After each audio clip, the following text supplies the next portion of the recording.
Whoa, who hurt you?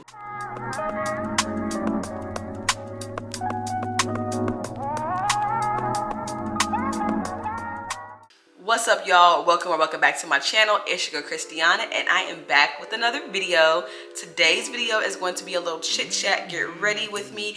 I just have some random topics I wanted to talk about, and I haven't really sat down and talked to y'all in a minute, so I decided to beat this mug and talk to you guys and then show you my full outfit, hair, and everything afterwards. So if you're interested in seeing how I got this look and talking a little trash for me, then just keep watching. All right, y'all, so let's go ahead and jump straight into it. I already did my eyebrows off camera and I primed my eyelids and everything. Do not talk about my eyelashes, okay? I'm taking a break from lash extensions. I'm trying to let these fall out, so cut me some slack. All right, so I'm gonna do like the easiest eyeshadow look ever. It's not even eyeshadow, it's literally bronzer and then one shimmer. But y'all didn't come here for the makeup, y'all came for the chit chat. So let's hop into my first topic. These males with mics and the effect that they are actually having on men. Now, some people like to think or like to act like, oh, it's not, that big of a deal. Women sit online and bash men all the time and blah, blah, blah, blah. And you're not wrong. You're not wrong. Where the issue lies is, unfortunately, and very unfortunately, misogyny does not work both ways. So what I mean when I say that is like, patriarchy is a thing. It exists.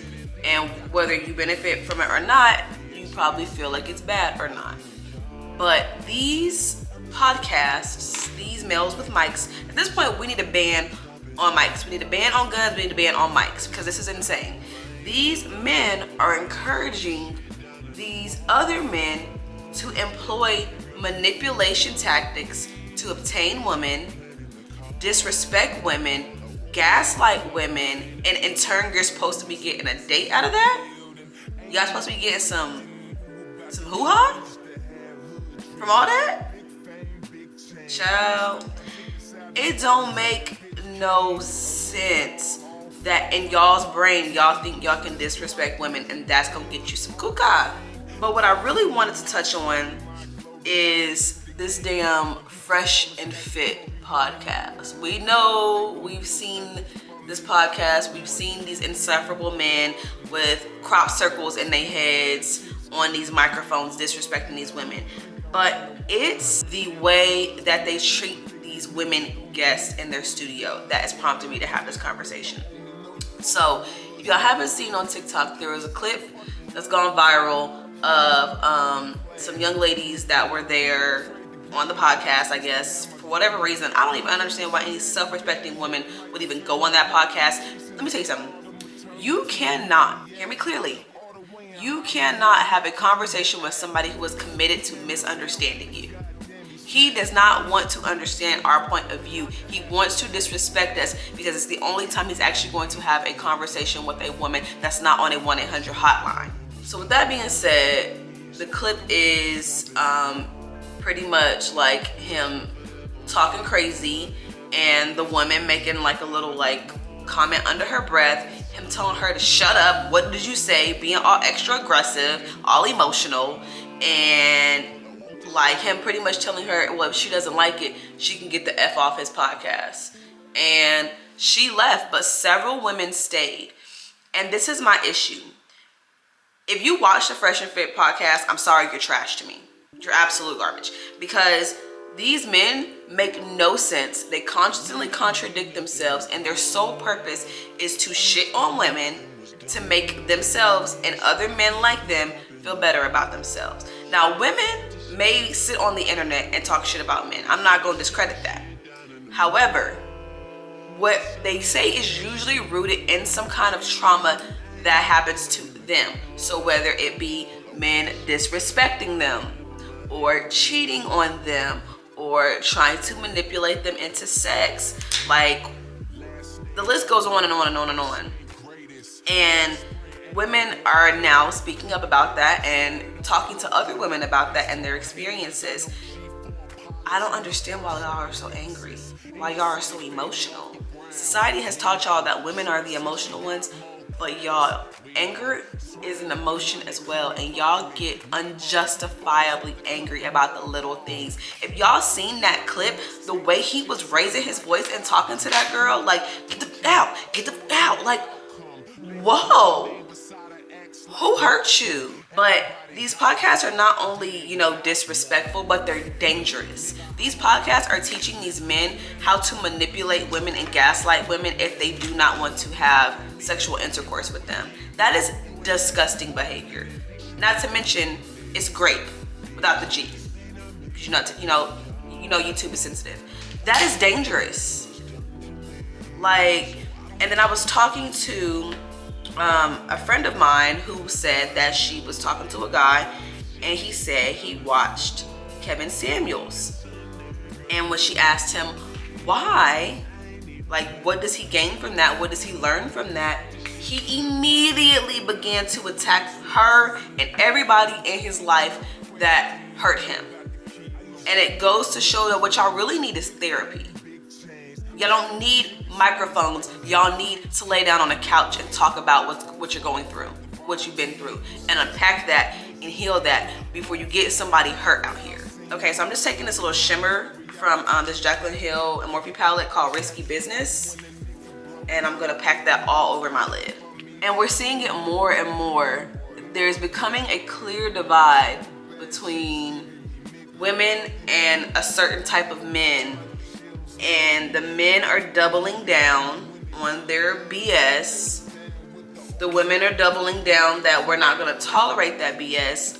And men feel like it's their place to tell us, if you look like this, if you weigh this, if you work in this job, if you make this money, then you should tolerate this. All I can say is I'm glad I am not currently dating. I am so glad that I am engaged, because this is miserable. Watching this unfold is miserable.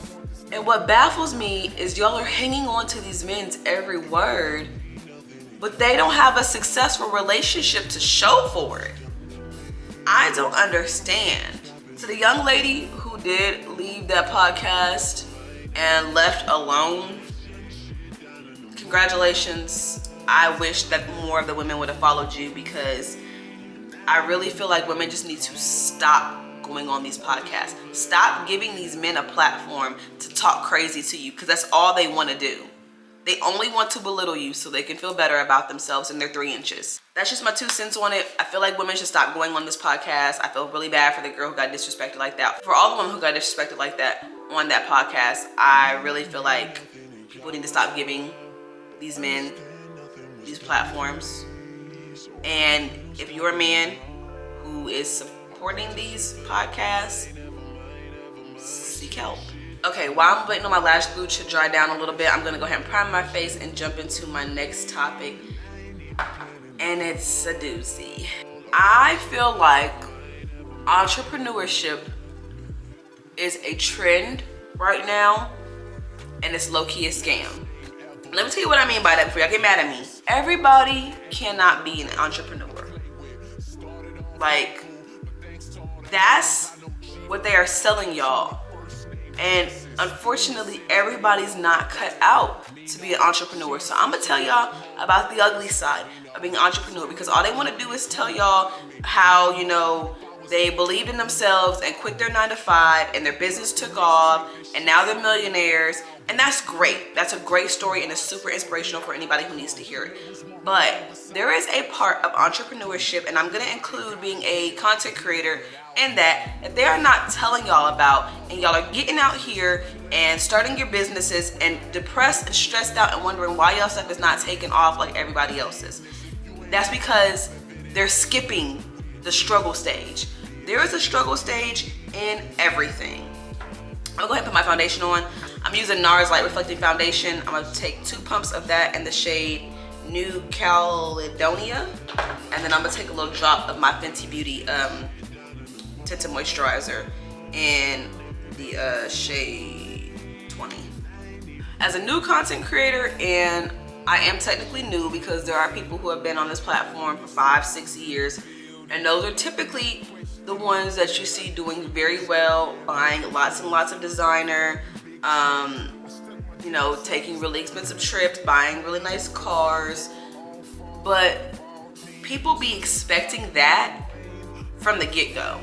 I hosted an influencer class recently, and one thing that I teach in the class is like how to negotiate your contracts and your brand deals when you start getting sponsored content.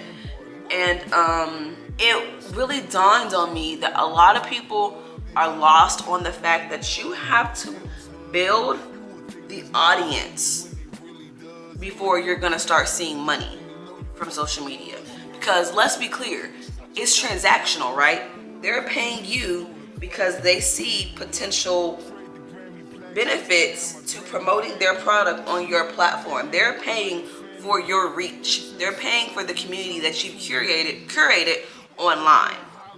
So they're not just paying you because you look good in their outfit or that you put good content together. They're paying you for that, but they're paying you because your audience will potentially bring them money. And that doesn't happen overnight. You don't get 100,000, 500,000, a million followers overnight. It takes a lot of time and a lot of dedication to get to that point. I'm gonna put my lashes on off camera. I'll be right back. Okay, lashes are on. But yeah, and then once you finally start making some money, it's not consistent, y'all.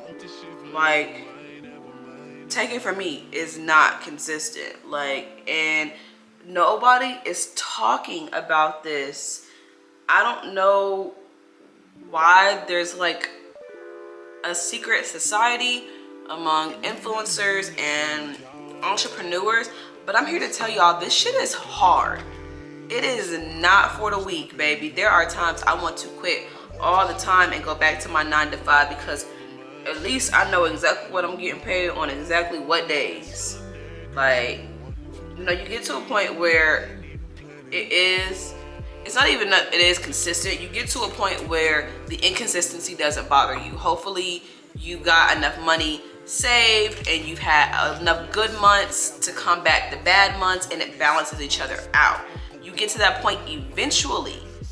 But while you're starting out, y'all, it's hard. It is not the get rich quick scheme that everybody tries to make it seem like.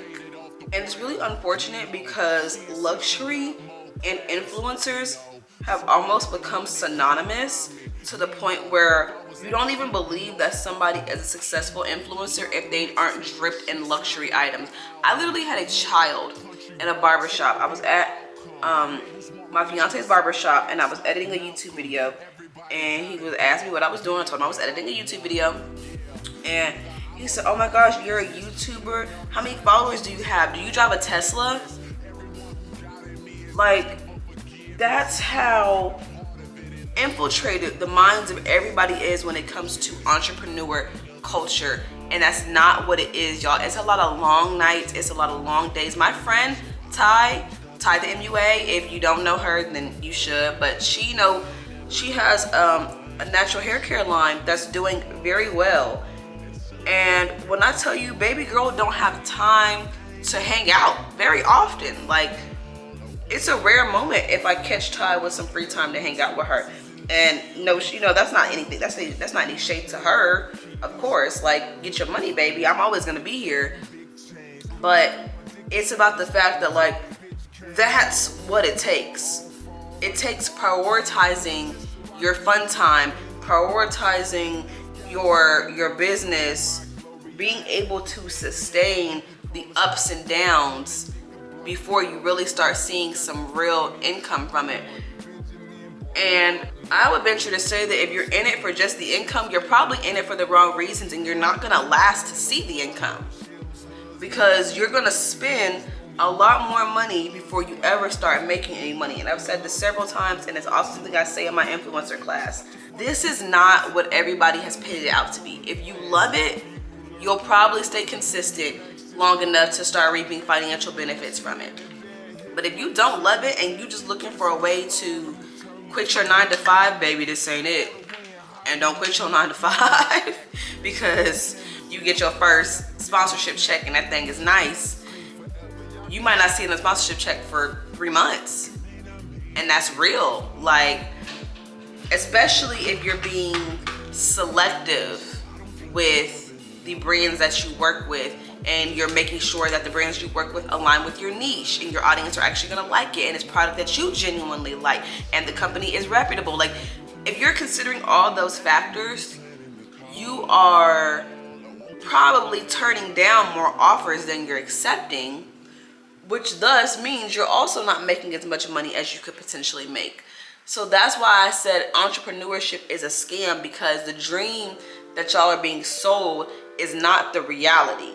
And I don't feel like anybody, not Alexa being rude, I don't feel like anybody talks about this enough. I know personally, when I started out on social media, I didn't feel like there was anybody that was really telling me what to expect once I started on these platforms. And I had nights where I would sit up and I would cry and I would be so frustrated because I couldn't understand why my content wasn't doing well like all these other influencers I'm watching.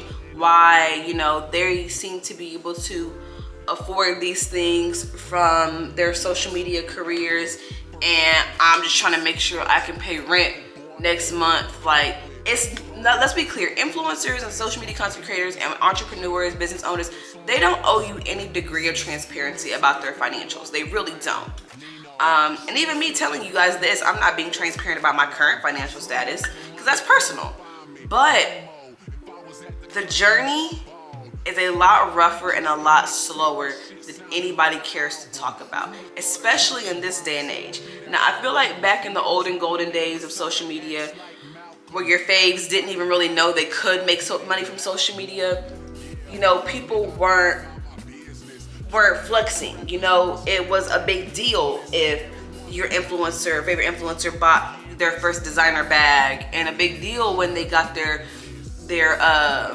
you know, penthouse apartment with the floor to ceiling windows, and a big deal when they got a new car. Like, these were milestones that they didn't expect to hit, and the audience was sharing in those moments. Now it's like a damn Benz, a high rise, and a Chanel bag is the influencer starter pack.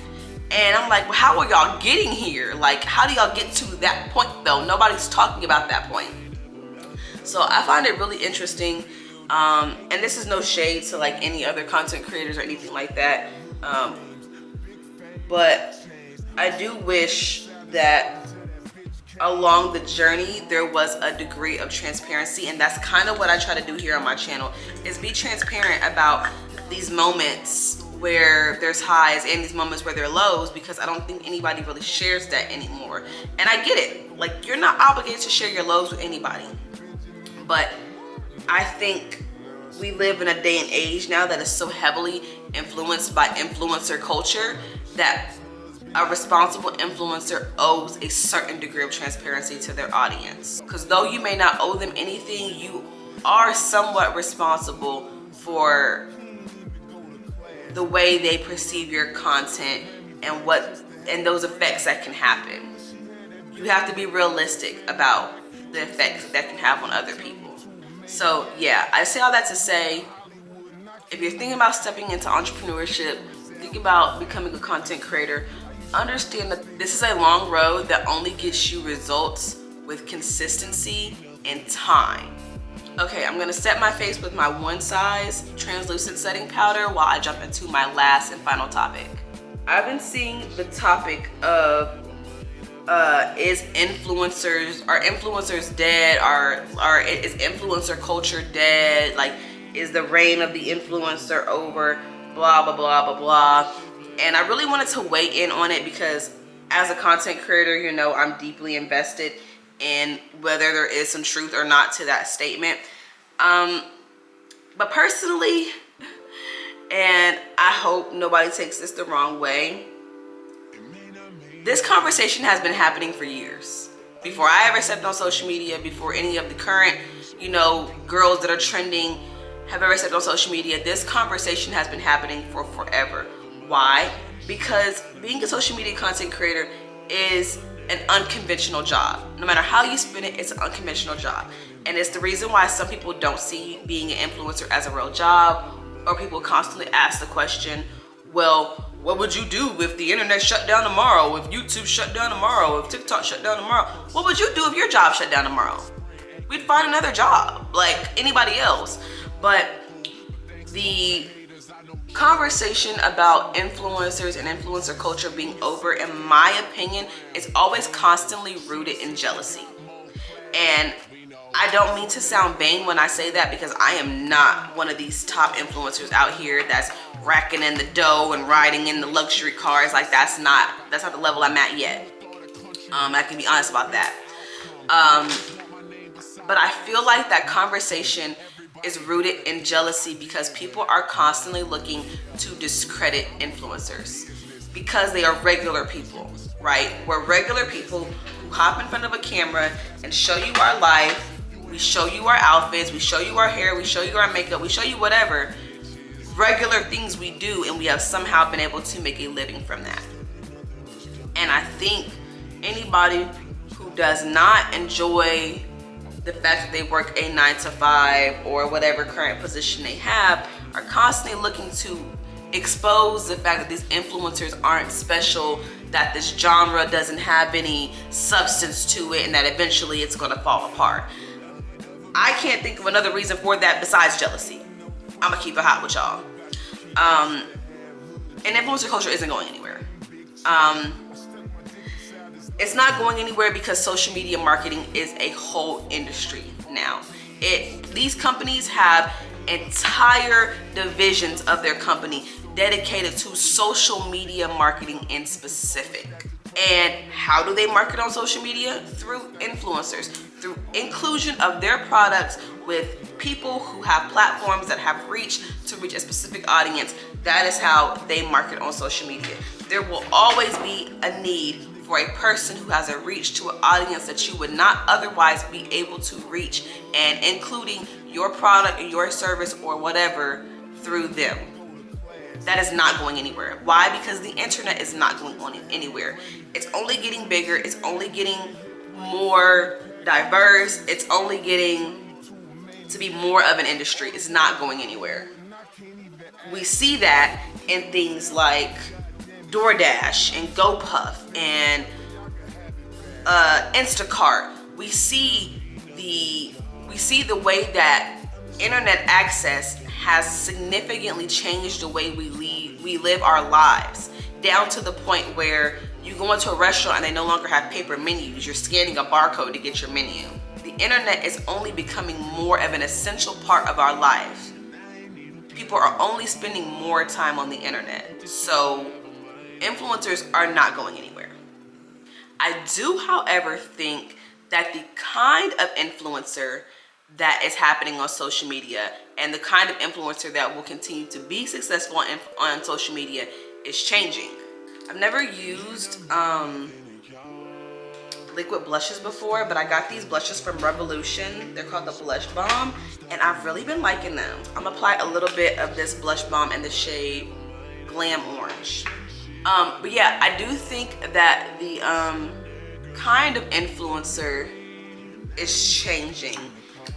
I think more than ever, representation is mattering to people. Meaning, like, they want somebody that is relatable and that, you know, looks like them and that they see themselves represented in. So I think the reign of your typical, you know, skinny Caucasian influencer is starting to come to an end, because the only people that are really seeking out that content is people that see themselves in that, and we are so much more diverse than that now. And you'll see that a lot of the typical influencer looking women are finding ways to become more relatable. They're either sharing, you know, their personal life more, or they're being funny, or they being more, you know, they're letting loose a little bit more. They're less worried about being refined. They want to be a little bit more relatable, like I said. So I do think the kind of influencer is changing. I'm gonna apply my MAC Oh Darling Extra Dimension Skin Finish to finish off this look. But yeah, I think personally I'm seeing more plus size creators come to the forefront, and I am loving that. I'm seeing more versatility as far as ethnicities, not just black, white, or biracial. We're seeing more Native American, we're seeing more Indian, we're seeing more Pacific Islander, we're seeing more Hispanic. Like, we're seeing so many different people that everybody has somebody to feel related to.